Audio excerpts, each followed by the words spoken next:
this a game that you feel like you can kind of flush and doesn't? Oh, man, wait, no, we're not flushing.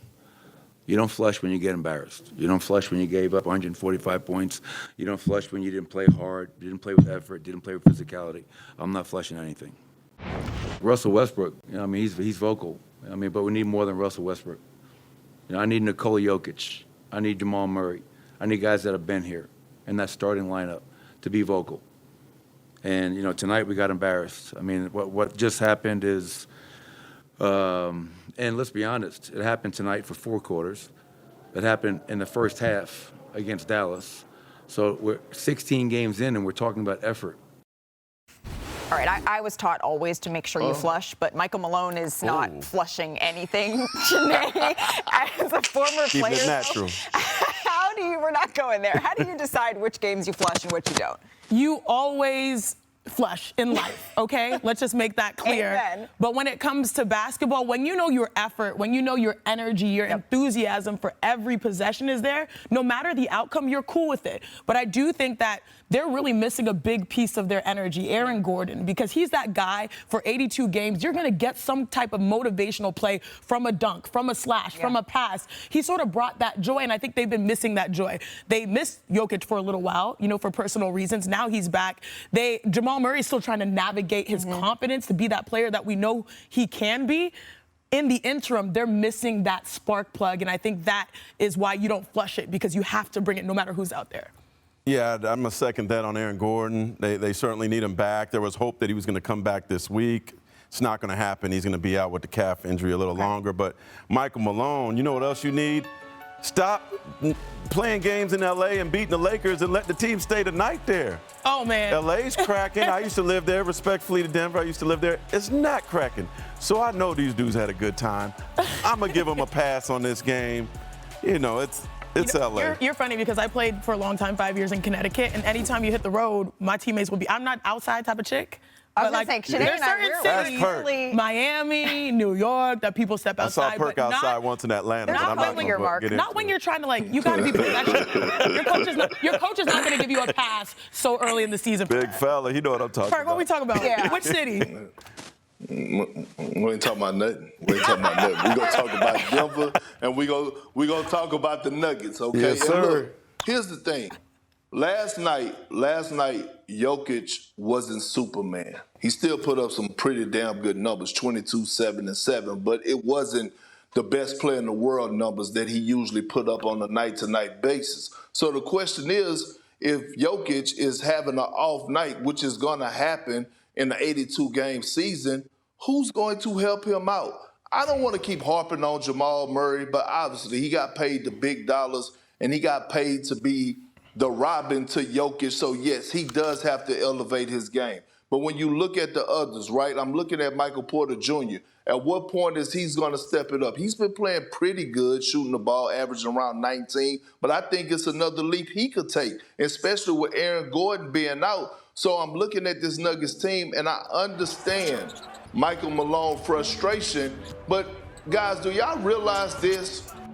We have started NBA Today about 6 times just this season with coaches going on rants talking about the effort of their team or the spirit that their team had lacked the night of. And that is a problem. Like, what is really going on? Why wasn't the effort there? Right? You come off a feel-good win in Los Angeles. Why wasn't the effort there? Yeah, I think they're balancing a lot. They're balancing the idea of trying to be healthy and get this team whole and trying to peak at the right time. They're trying to balance also their aspirations for the NBA Cup and all these changes that are happening this year. But I do think I definitely like Michael Malone calling his stars out. Because when a coach calls a star out, they've built equity for that to be received. To say, Jokic, as great as those numbers have been, a lot of people consider you to be an MVP right now again.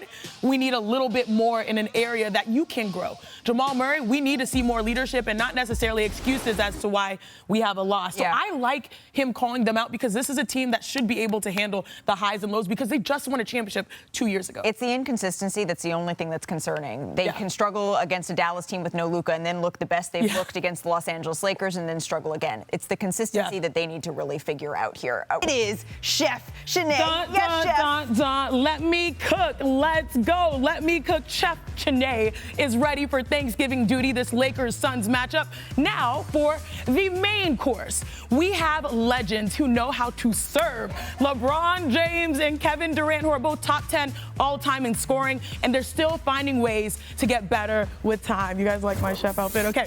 As I break this down, LeBron James here is getting a double screen off the handoff from Anthony Davis. AD sets a flat screen. You go under, he is going to make you pay. He is king this year at shooting the three, 42% from three. That is a career-high mark for LeBron James, who already leads the entire NBA history in scoring. Now to the other side, Kevin Durant this time gets a back screen so he can get jiggy with it to get to his mid-range. He's got a tough matchup here. Freeze, look at this. AD, the wild thing is only 1 inch separates them. KD is a 49% field goal percentage when he's in the danger zone, which is his mid-range. So obviously those guys, they are the main course. They are the dark meat. They are the turkey. You gotta love all of that, right? But now we have to get to the stuffing, which this time of year, you don't want it to be, but it is right now, pretty dry.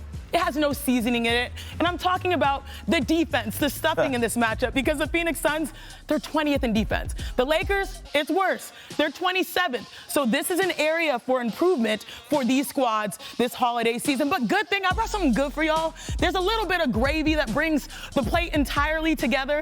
I'm talking about those guys, the gravy, that have that sauce. I'm talking about Devin Booker and Anthony Davis. Devin Booker, man, when you're guarding KD, you can't come off of him. And I talked about one mid-range assassin. Here's another. This is versus AD. All right, he's able to elevate. He's averaging 24 points per game this season, and we all know he's due to be explosive when the game matters most. But of course, on the other side, AD himself has been a tremendous bucket. Some people put him, obviously, in the MVP conversation. Here's a quick pick and roll with LeBron James. How are you gonna guard this? This is very great action. If you guys have slept on it, he loves this left side of the floor, and a beautiful dish off. And guess what? Too tall. So no matter how you slice or dice this matchup before Thanksgiving, these players that I have listed, they are here to eat. Yeah, the Lakers, they have lost their last 2 games after winning 6 in a row. The Suns, they struggled a little without Kevin Durant, but Chef, thank you so very much for that breakdown. I don't know if I look like a chef or a nurse. A little bit of Sailor. Both. In the Navy. A little bit of all of it.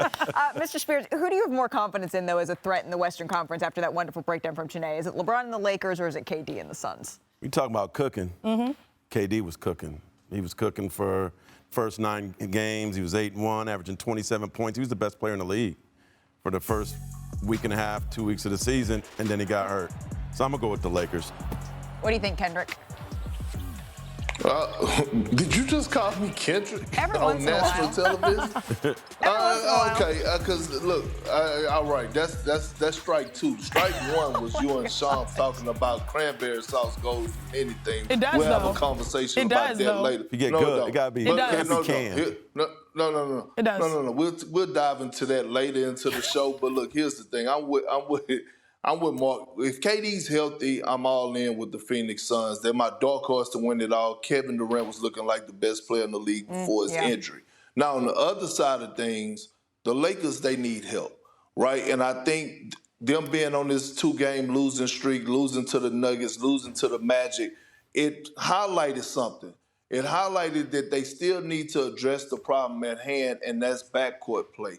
They got to have someone that could come and take the load off LeBron James, right? When you think about what LeBron is doing almost at the age of 40, is he playing a high level at a high level? Absolutely, right? But can he do that 82 games and be able to be there for them if they be in the postseason to make a legit title run? Absolutely not. They still have to get better at that aspect. They still need to get more perimeter defense, although I think Cam Reddish has been doing well. Look at this number. And I'm not a huge plus-minus guy, but damn it, minus 45 for LeBron James when he's on, for the Lakers when LeBron James is on the court. I mean, we haven't seen this. Now, part of it is who's surrounding him at the time and what they're doing. But at the end of the day, you got to take some load off the old man. I'm just saying. Like, there's got to be a little bit of reality when you look at that number, because LeBron James is only 5 years off of that number, and he's still putting up 23 points per game. And the issue for LeBron James has not been the regular season or the Lakers overall. He showed up in the postseason. The issue has been the other guys that they have to get going. So I agree with you on other people need to step up. But LeBron, like, he's built different. At, like, 39, about to be 40, averaging 23 still. Like, he ran off 4 triple-doubles in a row. He's built for this. Go ahead, Perkins. I mean, Shanae, we cannot ask an old senior citizen to be able to do this for 82 in the 82-game season and in the playoffs. They need to get him help and address the backcourt issues. Well, that's all I'm saying, man. Anthony Davis has been showing up here for the Los Angeles Lakers. I Kendricked him. He ma'amed you. This is just a little bit of a family affair here. All right.